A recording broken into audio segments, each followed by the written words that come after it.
indie wrestler, The Mac. And I'm Showtime Stevie Stamos. Have you ever dreamed of owning your own race car and taking it out for a test drive? Well, thanks to our friends at Rent a Race Car, you can! Visit www.rentaracecarne.com for all the details on how you can take one of these babies out to Stafford Motor Speedway. We'll see you at the races. Touchdown!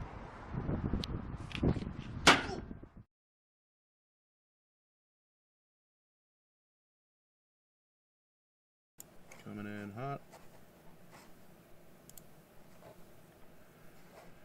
How about it, folks? Another Thursday night, a little bit of NEPs action. New England, Pennsylvania Shift Marketing and Design Grand National Series here for 75 laps of racing. The Banging at the Beach 75, a Glessner Racing production. Good evening, everybody. Thank you so much for joining us, tuning in on the YouTube, on the Facebook, on the Twitch, all at Vidane TV. Thank you for joining us, and thank you for following along with the hashtag Vidane TV. Be sure to join the conversation. Showtime. Paul Strickland Jr. down here in the production trailer, doing a little double duty tonight. Got a couple of friends here with me. Tim Terry, Aaron Creed jumping in the booth here tonight. And Tim, it's been a little bit since we've seen these NEPs guys here, but man, oh man, it's ready to rock and roll time.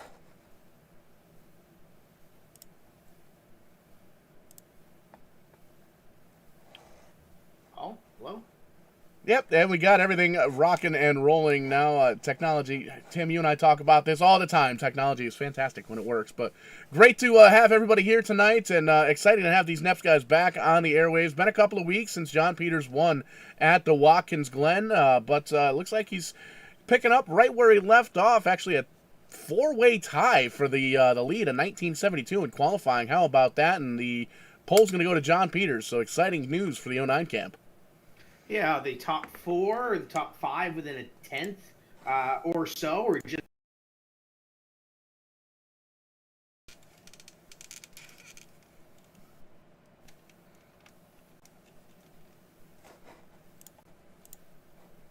in the session. So, Paul, I think we're behind the eight ball a little bit here.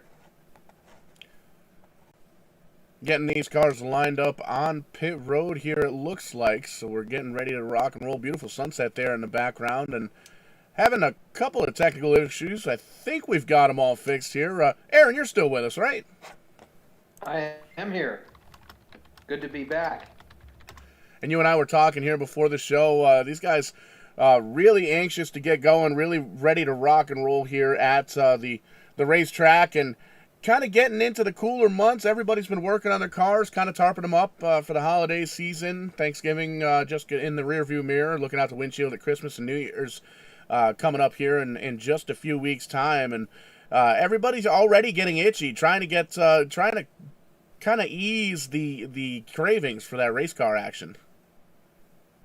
Yeah, definitely. It's been a couple weeks since we last raced. So, but I know someone you already mentioned him, John Peters. He's going to be trying to become the first repeat winner in this season after his win last time out, and he's pretty dominant on the short tracks. I think this is his 9th pole and going for win number 6 on any tracks under 1 mile. So going to be hard to beat, but there's a full field of racers looking to overtake him here at Myrtle Beach Speedway.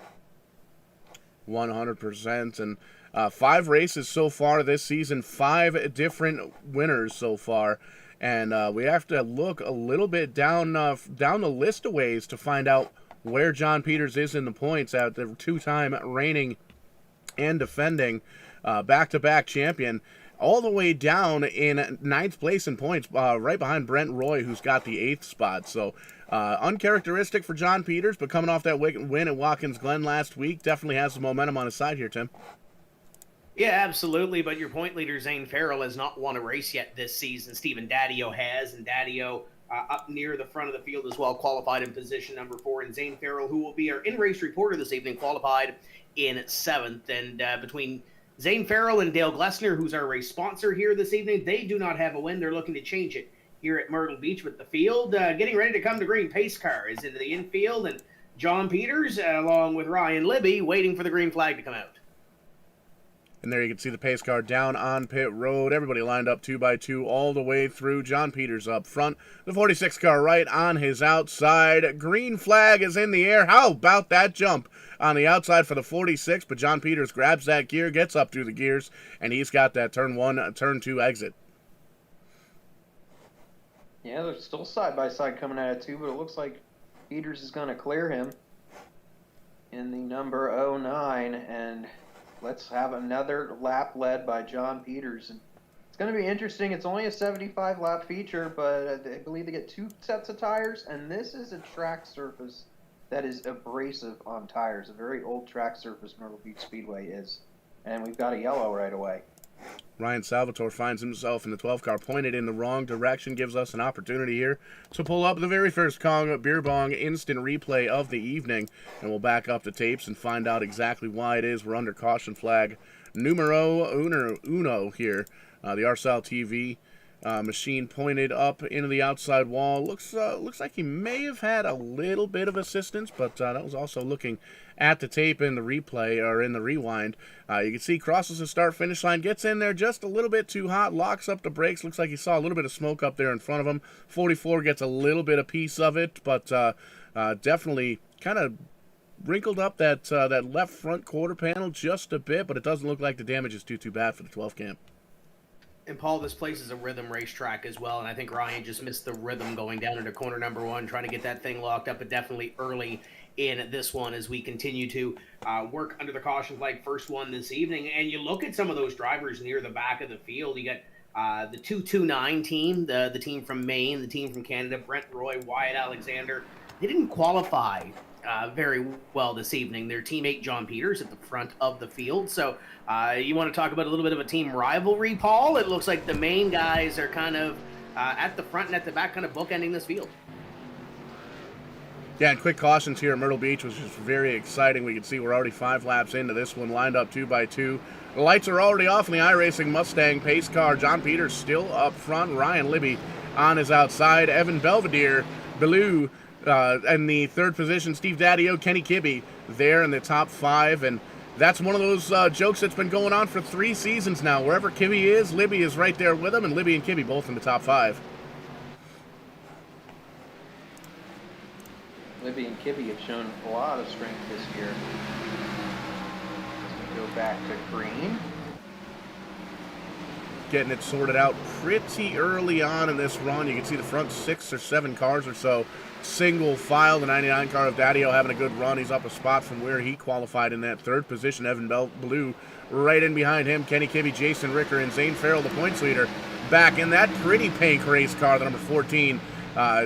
Very familiar colors for Zane in that car, and he's got a 2x2 battle, or a 2-car wide battle behind him. Not sure why I struggled with the English language all night long. DJ Gerard and our very own Kyle Young back there running in the top 10. Yeah, good to see Kyle Young back in the field. He picks up or loses a position on that exchange. Dale Glessner right in behind, and Dale, the race sponsor here this evening for the Bangin' at the Beach 75, and he is under fire from Brandon Uhouse, who is trying to crack the top 10 for the first time this evening, at least under the green flag, as we come by to complete lap number 8 this time. And John Peters continues to lead this race. The last time we were here at Myrtle Beach last season for the Shift Marketing Design Grand National Series, John Peters was the winner, so he's looking to pick up where he left off last season. Really trying to ride that momentum from that win a few weeks back at Watkins Glen. Dominating performance for John Peters and trying to get himself a little bit further up the point standings while we head into the winter months. And one of the exciting things here, we'll have to come right back to it, because it looks like Matt Kenfield, series sponsor, finds himself in the wrong direction. Don't see any damage on that 76 car, but it is going to give us another opportunity here to pull up the Kong Beer Bong instant replay.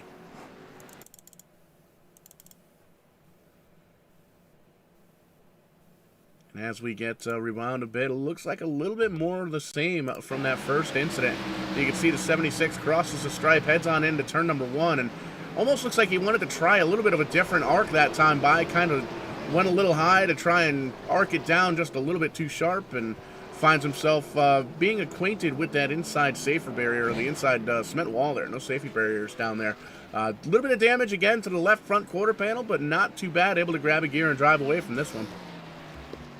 Not terrible, looks pretty cosmetic, but yeah, that kind of was an interesting approach to that corner, and now he's learned that doesn't quite work as he went for a spin there. Unfortunately, didn't miss the wall like you said.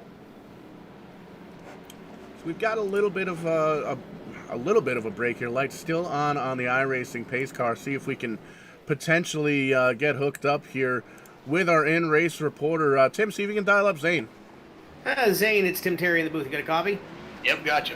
We're going to make this quick because you got a lap before we come back to green. But what do you got to do to get up here and win this race? You've been quiet all season long, haven't cracked off a win. What do we got to do tonight?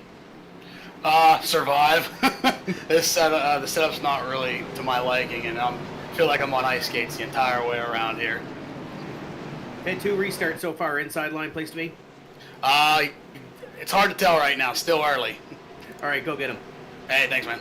That's Zane Farrell, the point leader here for this Shift Marketing Design Grand National Series. He will restart in position number 7, and Paul working his way up through the field. Currently in position number 7 on the inside as we go green. And the one thing we're going to have to watch this evening, Paul, when the pace car peels off, and it peels off early here at Myrtle Beach, the field can go. So John Peters has a huge restart zone, and he's going to have one more opportunity to do so as the caution flag will fly one more time as Anthony Aiello around in turn number 1.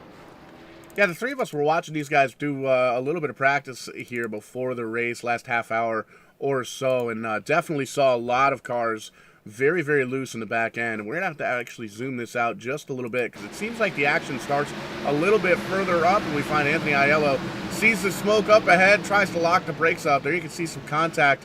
Car in the outside wall. I believe that's Glessner in the number 10 car. Anthony Aiello finds himself a little bit of contact there as well, a little bumper car action. So we're going to have to see if we can maybe have a quick time to back up and see what happened to Dale Glessner. Looks like he's on pit road right now. Might be trying to bang some of the dents out of that, but we'll take a look at that incident here. Focus in on that 10 car. You can see gets in turn number 1, has a little bit of assistance there from the 3. Spins on around, gets a piece of the 7 car, and then gets a big piece of the Anthony Aiello machine, the number 31 there. So lots of damage now for the number 10 to get Dale Glessner.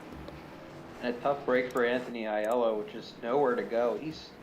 He's had some bad luck this season. I believe he started it off real well with a top 10 at actually a top 5, I think, at Daytona, and then it's been downhill from there for the couple-time modified champion at Jennerstown Speedway.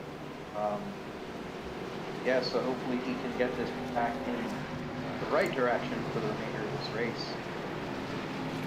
100% racking them, stacking them, ready to rock and roll once again. Going to get the restart on a lap number 18, 75 on the docket, and nothing different up front. Still John Peters down on the inside, Ryan Libby up on the top, Evan Ballou, Steve Daddio, and Jason Ricker, the top 5. Kenny Kimmy, DJ Gerard, Zane Farrell, Kyle Young, and Brandon Newhouse, the current top 10, as the green flag flies once again. And if we continue to have these restarts, John Peters is going to continue to at least play with that restart zone as he did that time. Brought them down a little slower and fired a little later compared to where he was on the last attempt. He'll come by this time, complete lap number 18, and have that little lead. Caution flag is back out on the speed. Oh, no. I told Brent Roy earlier in qualifying that he didn't qualify where he probably should have. He had high expectations tonight, and the Sewell's paving number 26 is around, but we'll cue up the Kong Beer Bong instant replay. And Paul, I don't think this was his fault, though. He's running around 3 number 7 cars. Yeah, how about that? 3 7 cars, and that is a little bit on the unlucky side. The Casagrandes get into each other a little bit, and looks like it sends old Brent Roy spinning around in the racetrack. Made a little bit of contact with that inside wall there. Spun around, almost got clobbered by the 44, but he was able to get the brakes locked up on the Scott McDonald machine, and no extra harm, no foul. But tough break for Brent. Going to have to restart back in the 21st position. Uphill battle for sure here, but still a long ways to go. If we can get a long green flag run here, potentially, there's going to be an opportunity to make up some positions. Pat things at a premium at a track like this, but if you can get into the rhythm, to be in a momentum track, you can work your way up. We had a good battle there going for about a lap before the yellow flag came out for third between the 56 and the 99. And It's interesting to see the 56 kind of swing high there and try out that second group.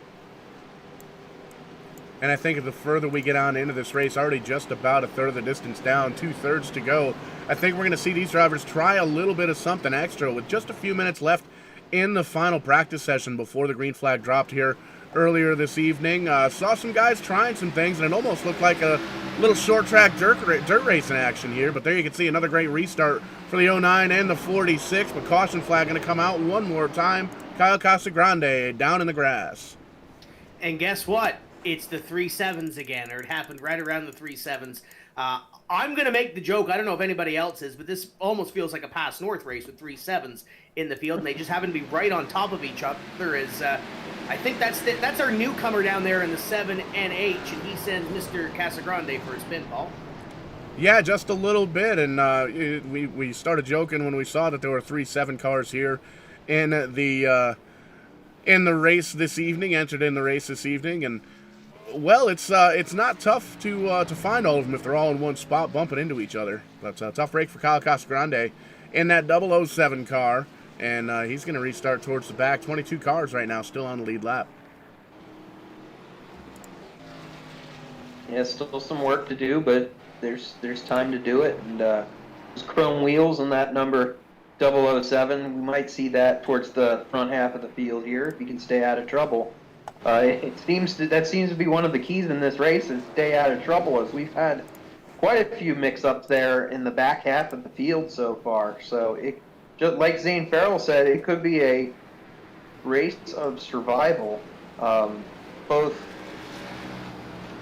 kind of personally if you're not comfortable with your own setup, and then also just overall with avoiding the cars in front of you sometimes.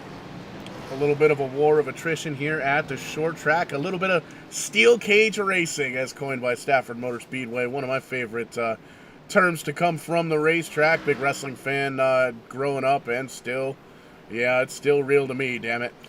But what's real is this restart. Lap number 25. 5 cautions already in the book, and it's still the 09 and the 46. And there you can see, Tim, you mentioned it earlier, as soon as that pace car hits pit road, anywhere is a restart zone. It's all fair game. Absolutely. Your top 3 going to get single file. Then it's going to be battled behind for position number 4. Daddio and Kibbe going to go at it. And Jason Ricker, once again, quietly consistent these last couple of rounds, albeit we've had a couple of weeks off, and he's been able to continue to do some racing. Obviously, went down to the Snowball Derby last week, but trying to crack top 5. Side by side in front of him, though, nowhere to go as he gets the rumble strips on the inside in middle 1 and 2. Got to keep an eye on that 99 car. You see him locking with the front brakes there. He's one of the drivers that was really testing a lot of different things, a lot of different lines, trying to skate that back end of the race car around and do a little drift style action here, showing some really good car control in that 99. Steve Daddio making the magic happen there. Currently scored P4, been in the top 5 all night long, but really had some good car control in practice and was able to try a couple of different things. You can see coming out of the corner very, very low there, made up just a little bit of time in the 56 Evan Bollier. It seems to be working out for Mr. Daddio there, the one-time winner this year and current runner-up in points. And yeah, he's reeling in the 56 here for 3rd. Now the question is how you're going to be able to kind of find room to make a pass here. As you see, he's peaking low into the corner, but not able to get a fender under him just yet. And the reigning and defending 2-time champ is starting to pull away just a little bit, has about an 8-car length lead over Ryan Libby. Single file for the front 5, 6, maybe 7 cars. You can see Zane Farrell has broken away from the pack. Back in 7th position, he's got DJ Gerard right in behind him in that number 13 car. And it seems like we've got things sorted out. A lot of single file action going around the racetrack right now, Tim. He's got a field in behind him, kind of holding the train up, and it's a train of about 8 or 9 as they continue to work their way through. I think Salvatore is at the back of this pack trying to get a couple of spots in through U-House in here as well. There's Mike Hopkins in the 78. Haven't spoken all night long about Mike, but he's on the back bumper of the 93 of Kyle Young, and that's just outside the top 10. Young goes a little bit wide down into 3, allows Hopkins to get to the inside, and they'll drag race down the front straightaway. Kyle Young jumping back into the NEPs races. Ran a couple of races earlier on this season. It's funny talking to Kyle before the Season 3 kicked off here with the New England, Pennsylvania Shift Marketing and Design Grand National Series. Asked him if he was available to do the commentary. He says, no, bud, I'm racing. So pretty cool to see Kyle in there having a top 10 run so far, or trying to get back into that top 10 here at Myrtle Beach. Yeah, really good battle going on here mid-pack. Salvatore has recovered from that, bringing out that first yellow to running in 14th with Wyatt Alexander behind him. He's having a pretty good run right now. He's struggled a bit during this season so far, but having a solid run, looking for his first top 10 of the year. You can see he got a lot of the damage worked out on that number 12 car. Gets in a little bit hot on the binders, and you can see closes right up to the back bumper of Kyle Young. Kyle tags the wall just a little bit. And you can see damage the right side of the car just a bit, and now Salvatore trying to get down and around Kyle in that 93 car. Yeah, Kyle trying to hold those positions off from the 12 and the rest. There's Scott McDonald on your screen in the 44, and there's Dale Glessner right ahead in the 10. And he has scored his 20 laps down. And the one cool thing, Paul, about this new iRacing build, at least for me, because we work race control with the TCM events here on Today TV, is that there is a flag feature. Dale Glessner must have used his quick repair already, because the incident that he was in earlier gave him a meatball flag. He had to come down to pit road to get all that damage repaired. That's why he was down on pit road. That's why he's 20 laps down. But back on the racetrack and trying to stay ahead of Dylan Kopech, who's on the racetrack 3 laps behind him. Yeah, Dylan Kopech in the 16 car coming on out to play with the boys here tonight. Currently scored 24th out of 24, so a little bit of room for the improvement there for the 16 Toyota, but it's still early on in the race. Yeah, getting ready to cross the stripe here for lap 40. Early on, we're past halfway, boys. We got a nice long green flag run going here, and look at this. We got a battle heating up for the lead position after Peters had previously pulled away. Great onboard shot here, the 46 of Libby, and you can see he is on that steering wheel, looking out into that sunset there. A little bit of a connection issue there for the 09, it looks like, but no harm, no foul. Crossing the stripe for lap number 42, and you can hear these race cars getting all the way up to 8,000, 9,000 RPMs, and then all the way back to 5,000. It's one of those things that I was never able to really learn when I was doing the sim racing thing behind the wheel. I could never figure out the whole momentum thing, but Zane Farrell finding himself in the wrong spot at the wrong time. 14 car looks like he brought out the caution flag number 6. And the caution flag out once again here, the 6th time this evening on lap number 42, so just past the halfway point, but trying to get comfortable and trying to find the rhythm, 2 different things, and you throw in a little bit of contact, Paul. I think we have a mix for our 6th caution flag. Yeah, a little bit more of the same, kind of high, wide, and handsome there in the 14 car, and it might have been that the old net code thing there. We'll back it up one more time to see how close it is, but didn't look like there was too much physical contact, just kind of losing the back end. There might have been some contact. It's tough to tell, really. But a little bit of a bump down on the inside wall there, but no harm, no foul, able to drive away, bringing out caution flag number 6, and giving these drivers the opportunity to come down pit road. Kyle Young, Zane Farrell, Matt Kenfield, Corey and Kyle Casagrande, Brent Roy, Corey LeBlanc, haven't mentioned his name all night long here tonight, Ryan Salvatore, Jeffrey Brown, Anthony Aiello, and Scott McDonald, all electing to come down pit road. And looks like Corey Casagrande, the 7CT car, the first car out with 4 fresh tires. Yeah, and it's interesting that pretty much only the back half of the field came in, as we're past halfway, and they have, if I remember correctly, 2 sets of tires that they have. So the leaders have not pitted for tires yet, as far as I remember. So it's going to be interesting here to see if the second half of the field can pick up some positions. We had a long green flag run that last time, and if we have another one of those, it could come to their advantage. And this is one of those deals that always kind of sets up the storylines here on Vidane TV. When half the field does one thing, the other half of the field does the exact opposite. And you got to figure the front half of the field, they're hoping for more of these quickie cautions that have come through here tonight. And the back half of the field, where they're hoping that this thing goes green for a little bit so they can try and make up some momentum, make up some ground, make up some positions on track with those 4 fresh Mr. Feelgoods on the bottom of the race car, or I guess on the sides of the race car, maybe the bottom sides, wherever you put tires on the race car. We're getting ready to restart once again. Going to cross the stripe here for lap number 46. 09 down low, 46 up on the high side. We saw once the green flag run was able to kick in that the top 2 kind of ran and hid and tried to battle for the lead amongst themselves. We'll see if the same thing happens here. Green flag back in the air, and Ryan Libby keeping to the outside of the 09 of Peters as they dive it down into corner number 1, and we'll see who wins that battle in position number 3 if Mr. Belvedere can take it over Kibby. Libby was trying to make that outside line work for him. He scraped the wall just a little bit there, but he saw just a little bit of a hiccup out of the 09 of John Peters down to the bottom side. Don't know if it was a late shift or if the back end kind of got loose on him, but just kind of slowed him up just enough. Just a little bit of a hiccup. Oh, a little bit of contact now between the 09 and the 46. 46 going to back off. Here comes the 4. Kenny Kibbe right up there with Ryan Libby. Kenny and Kibbe battling it out side by side for P2.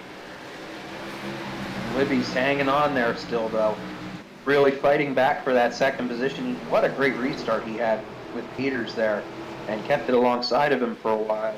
And it looks like Libby isn't as strong there coming at it too. It seems like he gets a little loose there, and some jockeying for positions for sure here.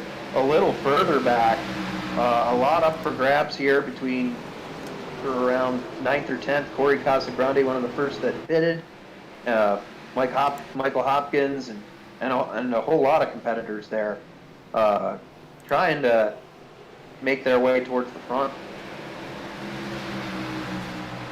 Kibbe slides into the second position, just barely on the 46 car, all over his rear bumper, letting him know that he's still there and he wants that spot back. And a little bit further on back, you've got that Hornet's Nest we were just talking about 9th position on back. DJ Gerard in the 13 down on the bottom side. The 3 of Brandon Uhouse is there. Corey Casagrande, he's up in the mix as well. There's the 78 of Hopkins. Wyatt Alexander, the 96 car, he's up in the mix as well. So a lot of side-by-side action. Got about 10 cars under a blanket here, Tim. Yeah, this is where the tires really start to come into play. We saw some of these guys come down onto pit road to get service on their race cars. On the restart, the one that was kind of being bounced around like a pinball was Keith Lord. Lord sits right behind this battle as they were almost 3 wide going down into corner number 1. I think that was Mike Hopkins that thought about 3 wide on Farrell and Gerard. But there was a couple of nervous moments in the middle of this pack. But now, for the most part, except for these kind of 6 cars that are all on top of each other here, and Kyle Young going to go to the inside, trying to pick up a spot from, I believe that might have been Mike Hopkins that got shipped out of there. But there's some nervous moments right here as they continue to work around. And here comes Zany in that number 14, a pretty pink race car, finally set the Truly up in the cup holder, and he's going to get after it. He's got a points lead that he's got to defend and try and grow here at Myrtle Beach. You can see he's down on the inside now, trying to get around Wyatt Alexander in the 96 car, and you can see he's got that bottom side. It's going to make it work for him. Slide up in front, move that 14 car up to P8.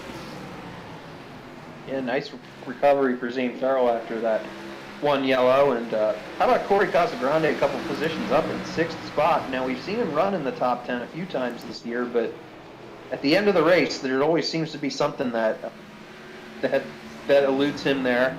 And he's one of those drivers that perhaps that pit strategy was to get him, kind of push him to get to the top 20 in points, as he's currently on the outside looking in.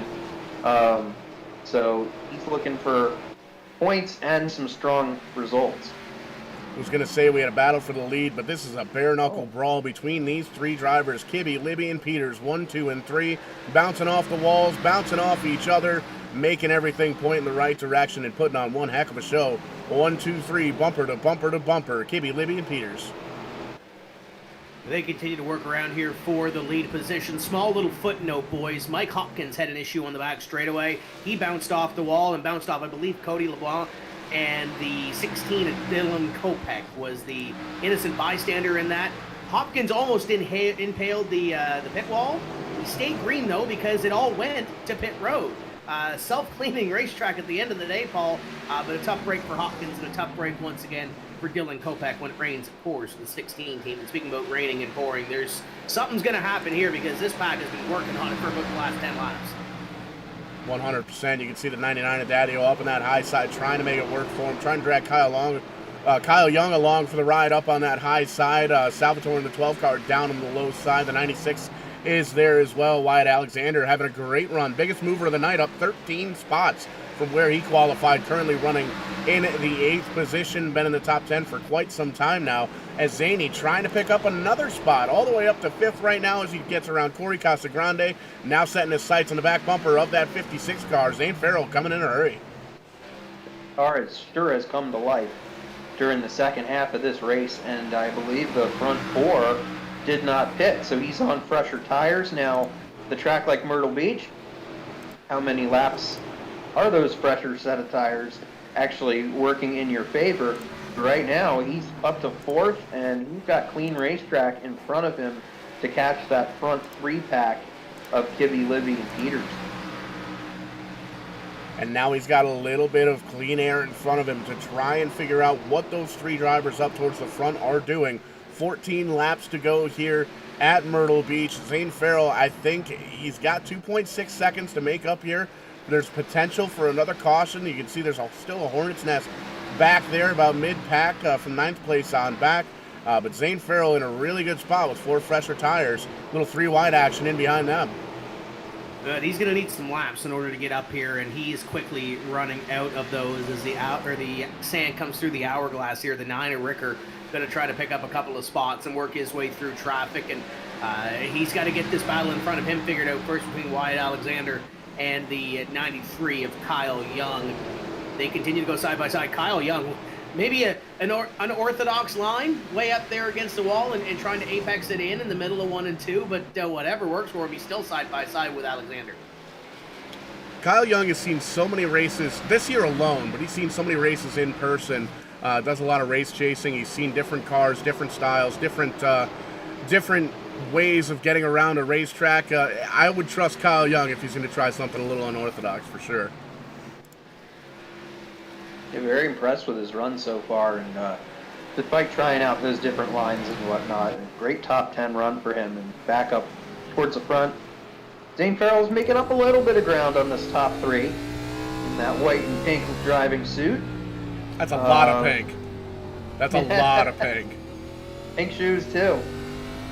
100%. He's even got the pink shoelaces on there. How about that? But you can see, not really able to make up enough ground here. Kibby, Libby, and Peters really setting a hard pace here. We haven't had too many long green flag runs here, so the tires may have already kind of evened themselves out here. But one thing that may come into factor, a little bit of lap traffic. Taking a peek at the 4 car.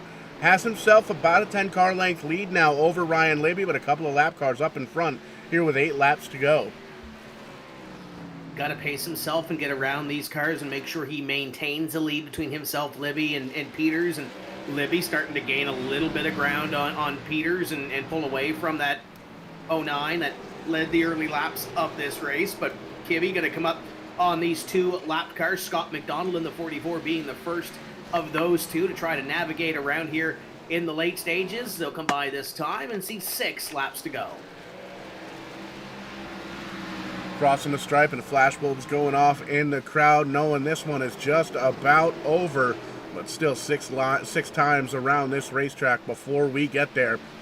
And you can see Kibby has about a second lead, maybe 9/10 of a second lead over Libby in the 46 car, and John Peters even further on back. But he's going to get a high five from the flag man. 5 laps to go here at Myrtle Beach. I don't think we've seen the last of Libby, though, yet, as he's trying to work that wheel on the 46 all that he can. And with this lap traffic battle right in front of Kibby, this can open the door for Libby as well. And Libby wants to continue that streak of no repeat winners this season. 100%. We made mention earlier on in the night, 5 races so far, 5 different winners in the season 3 for the New England, Pennsylvania iRacing Shift Marketing and Design Grand National Series. 4 laps to go, count them, 3 laps to go for Kenny Kibby in that number 4 car. Ryan Libby right in behind him. John Peters still chasing him down, Zane Farrell and Corey Casagrande. How about that in the top 5? And Corey Casagrande coming from the back of the field with those new tires, coming up to position number 5, and through that pack that we saw earlier when they were 2 and 3 wide at times. But Wyatt Alexander right on his back bumper gives him a little shot down into corner number 3. That's going to be a battle for a top 5 position before this thing is all said and done. And trying to look here, I don't think either of them have a top 5 finish this season. So this would be a good little battle as they come down to 1 to go this time for the leader as Kenny Kibbe comes up at a corner number 4. He'll see the white flag here. Crossing the stripe, and even with all the side-by-side action with the lap traffic in front of him, still able to pull away 1.4 seconds of lead for Kenny Kibbe over Ryan Libby.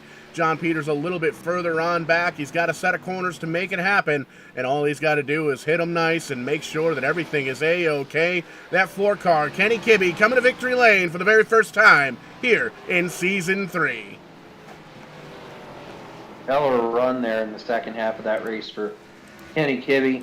Ryan Libby and John Peters holding on to round out the podium. Zane Farrell with a great 4th place run, which will keep that point lead going most likely. And Wyatt Alexander got 5th from Corey Casagrande there near the end. But Casagrande rounds out the top 6 with his first top 10 run of the season. And there you can see the official results there for the Bangin' at the Beach 75 presented by Glessner Racing. And the old 4-car burning him down. Kenny Kibbe doing some donuts for the very first time. Tearing up the grass, tearing up the pavement. It's all good here for the winning. Kenny Kibbe, Ryan Libby, John Peters, the top 3. We're going to be talking to those drivers here momentarily. Zane Farrell, Wyatt Alexander rounding out the top 5. Hey, Paul, I hate to correct you, but this is win number 2 for Kenny Kibbe this season. 1 earlier this season at the Bull Ring. Well, I'll just throw these notes in the trash. It's live TV. We'll fix it in post. But again, a great winning. Great to see Kenny Kibbe with second win here this evening. Little driver from Team Pennsylvania, and we'll bring him up. We'll catch up with him down there in victory lane. Phenomenal win, Kenny Kibbe in the number 4 car. Win number 2 on the season, and man, dominating. Towards the end there, but how about that brawl between those 3 drivers up front? Yeah, man, that was awesome. That was a hard-fought win there.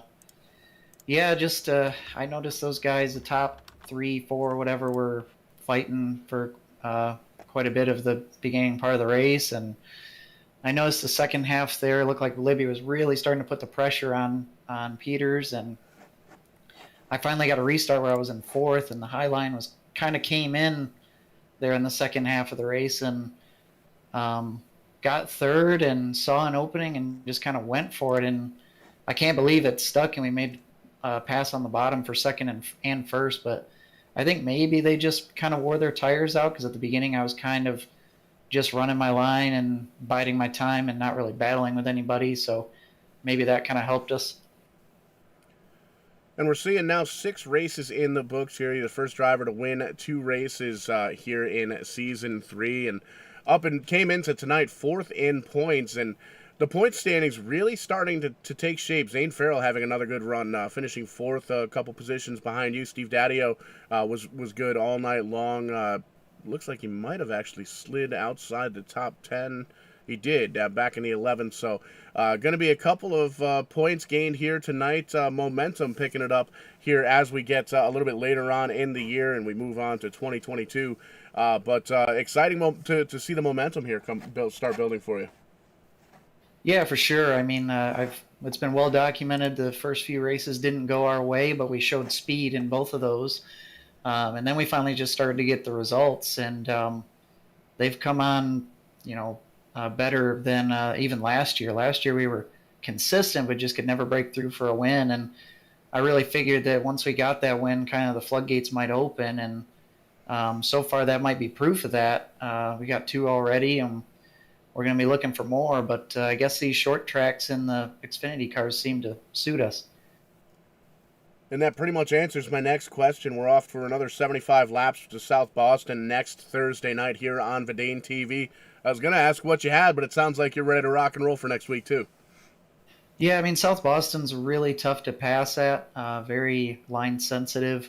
Not sure the top line may come in there. I'm not sure, but Key thing there, I think, is going to be qualifying. You just got to qualify up front. And tonight I was worried we, qualified fifth, albeit we were like less than 2/100ths off the pole. But I think you need to really start in probably the first couple rows there to win, I think. And hopefully we can do that and put down a good lap and then just stay out of trouble and ride that one to the end. But yeah, obviously we'll go in optimistic. And everybody knows the sim racing deal and the real racing deal. You can never do it alone. Want to give you the opportunity to thank anybody that makes it happen for the Virtual 4 team. Yeah, just everybody at this group at NEP, the Shift Marketing and Design group. Dale Glessner for, I believe, sponsoring tonight's race. And you guys at Vidane TV for covering these races. And just everybody up at the front there. It was some really hard racing, but it was good racing. And yeah, we'll see everybody in the next one.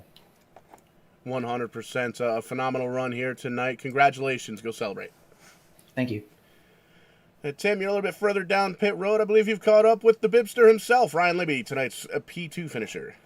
Yeah, Ryan Libby, second place. I know you battled with John Peters early for that lead and came out with second on a lot of those restarts, and now come home second to Kenny Kibbe. Did you anticipate a long green flag run there at the end? Yeah, I mean, I kind of figured once all the wrecking stopped, we'd have a little bit of a long run there, but coming down the pit or not, that was the big question mark. I'm like, this has bit me in the butt way too many times, the pit, and I was going to do what Peters did. If Peters stayed out, I was going to stay out. And if everyone else pitted, then, so be it. We were sitting ducks together. So, but, yeah, I kind of anticipated a little bit of a long run, but it was tough. I kind of used my stuff up alongside Peters. I knew track position was key and being out front, and I just used my car up a little too much on the outside of Peters there. And once Kenny Kibbe got by us, tip of the hat to him. He saved his stuff, and I had nothing for him at the end. This second place finish kind of gets you at a little bit of that hornet's nest that you were in when it comes to the championship points. Got another week, and then we got another Christmas break coming up. So how much can you roll momentum from this week into next week at South Boston to kind of get another good finish and pull you up into the top 10 in points? Yeah, second tonight, it's, another top 5. Just like last year, I'm going for top 5s. If we win, we win. But top 5s is where it's at. Consistency, that's all we need. So as long as we keep getting these top 5s, top 3s, and if a win comes, great. If not, as long as we stay up here, I have a feeling we'll probably be up there in the points. I don't know if we'll be leading. Hopefully we will. But I mean, it's definitely going to be tough with all these guys, running up front every week. With Kibbe and Peters and all that. They're always tough to beat, and Evan and all those guys. It's just it's a really tough league, man. South Boston, do we see the race play out similar to the way it did here with a groove to a groove and a half? Or what do you anticipate next week? You know what? I kind of anticipate maybe South Boston having an outside groove there. Call me crazy, but I believe with these cars being so heavy and so much horsepower getting off the corners, I believe if you could roll the top side there, we're going to have 2 lanes of racing. But as well, as well as I know, getting through the field is another thing. I mean, it's just tough to pass with these cars. They're really heavy. They got a lot of horsepower. You got to keep the tires from spinning and keeping the car from underneath you the whole entire race here. So, I do anticipate South Boston being the same as this race quite a bit, but you never know. I mean, it could be completely different, and we might have a lot of green flag runs here. So, yeah, see what we got for next week. Next week could be fun. Who's on this race car? Who helps you get to the virtual racetrack? I got to thank all my sponsors, Safe Light Auto Glass, R&R Fabrication, North End Auto Parts, YRD Designs. Big thanks for NEP Glesner for putting the race on. And a big thanks to you guys, Vidane TV, for doing the broadcast. You guys do a great job every single week. And that's Ryan Libby coming home with position number 2, another top 5 finish and another runner-up finish here at the Bangin' at the Beach 75. And I believe, Aaron, we're going to try to maybe catch up with John Peters, see if we can slide him in here for you. Sounds like a plan. So I'm looking around the racetrack. I'm not actually seeing John Peters around. But he might run off here. There's a green ball cap run. Dylan Kopech's down there. We could talk to him for a little bit, I'm sure. Yeah, I'm here. Not quite Yeah, go ahead, Aaron. I was going to say, yeah, not quite the run that you wanted to have, most likely there, but managed to, keep running there till the end. Take us through what happened. Well, I was doing pretty good in practice. Went to go qualify, and my whole game froze. So I had about the longest computer restart in my entire life, and got back on like lap 20. And I was just making people nervous at that point. Yeah, that's the way it goes sometimes with technology, and when you need it to go quick, sometimes it takes even longer. But we'll give you the opportunity, though, to thank who comes here to support, and I'm sure you're looking forward to South Boston next week as well. Yeah, I mean, hopefully everything stays together, and the computer engine doesn't kill me. But just like to thank all the NEP guys for all the stuff they do all year, or all season, I should say, and Shift Marketing, all the people that watch, and you guys do a great job every week. That's Dylan Kopech has nowhere to go but forward next week. For sure, and let's see if we can get one more driver up here to up in the booth, because I can't sit here and watch a race with my good buddy Kyle Young finishing in the top 10 and not talk to him. Kyle, you got us? Sir, yes, sir.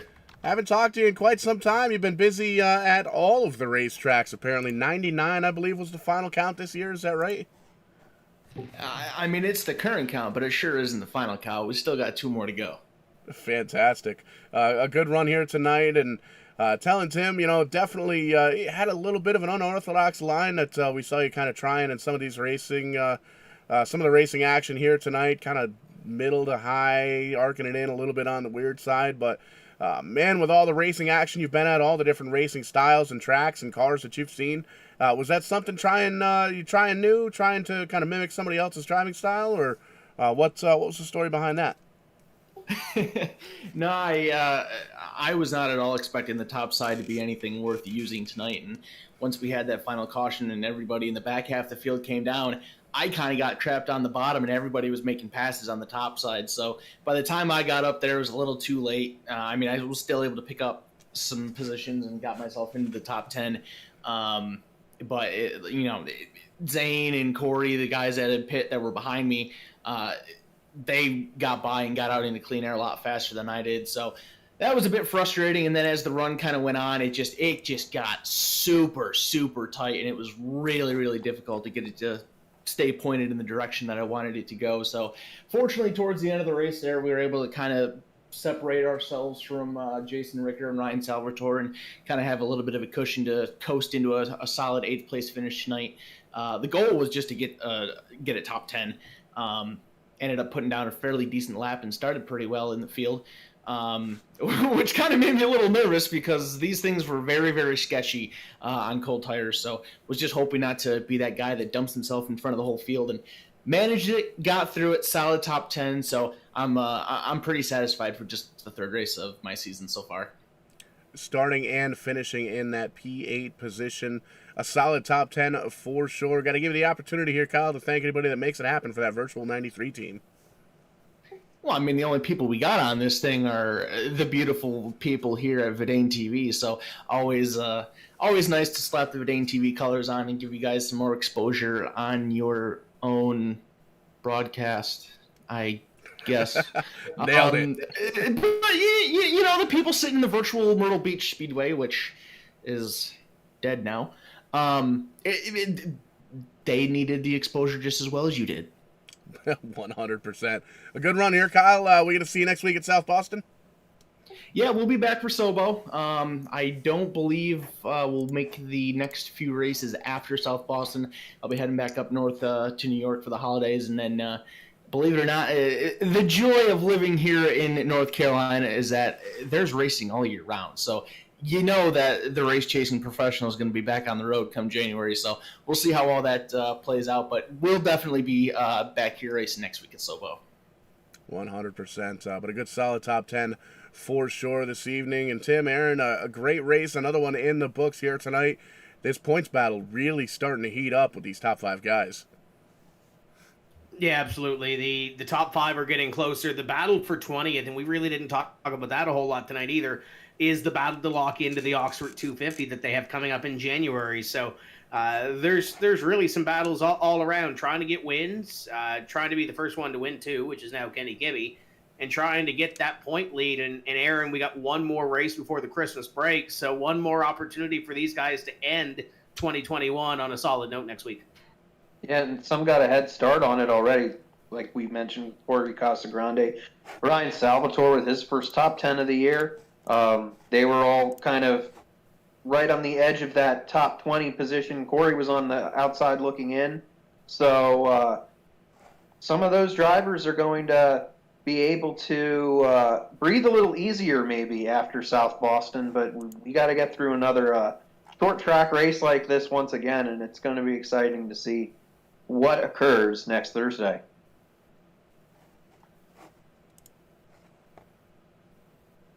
Schedule's starting to dwindle down just a little bit for the winter months, but we got a lot of cool stuff coming on at the turn of the year. Some Tim's Corner Motorsports events coming up. We're going to try and squeeze a broadcast in next week. Tim's Corner Live coming up Wednesday. Still working on the guest list for that. Loose Slugs Cup Series on Wednesday nights coming up here as well. A little TCM Smashed Potatoes December 20th on Monday night. That's going to be a whole lot of fun.